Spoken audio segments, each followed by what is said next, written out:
Hi darlings. Original certificates తెచ్చుకుందామని కాలేజ్కి వెళ్దామని నేనైతే ఫిక్స్ అయిపోయా ఈరోజు.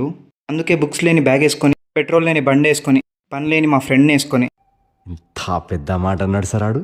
కాలేజ్కి వెళ్ళి గంట సేపు తిరిగి సైన్లో పెట్టిస్తే మళ్ళీ ఇంకో గంట తర్వాత ఆగి రమ్మన్నాడు. సరే అని గంట సేపు వెయిట్ చేసి ఫైనల్గా నా సర్టిఫికేట్ అయితే నేను తీసుకున్నా. తిరుపతిలో వెంకటేశ్వర స్వామి చూసినప్పుడు కూడా ఇంత ఆనందం కలగలేదురా. ఇంత కష్టపడ్డాక పోయి బైక్ ఎక్కితే బైక్ సీట్ కాలిపోయింది.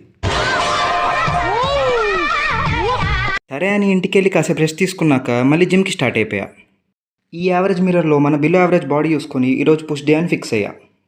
So 2 chest, 2 tricep and 2 shoulders చేసిన తర్వాత నాకెందుకో సరిపోలేదు అనిపించింది. అయినా కూడా వదలలేదురా నాకు. ఫైనల్గా డిప్స్ ఇంకో 3 సెట్స్ కొట్టి నా వర్కౌట్ అయితే ఫినిష్ చేసుకున్నా. 1.5 అవర్ జిమ్కి వెళ్ళి వస్తేనే మా బూస్టర్ గడ తెగ మిస్ అయిపోయాడు నన్ను. వీడేంటి తెగ ఫీల్ అయిపోయాడు. ఫైనల్గా మన పోస్ట్ వర్కౌట్ షేక్ ఒకటి తాగేసి చల్లగాలి వస్తుందని కాసేపు పైకి వెళ్తే కరెక్ట్ నేను వెళ్ళగానే గాలి ఆగిపోయి వర్షం స్టార్ట్ అయిపోయింది. నవ్వు ఆపుకుంటున్నావు కదరా. వీడియో నచ్చితే లైక్ చేసి సబ్స్క్రైబ్ చేయండి.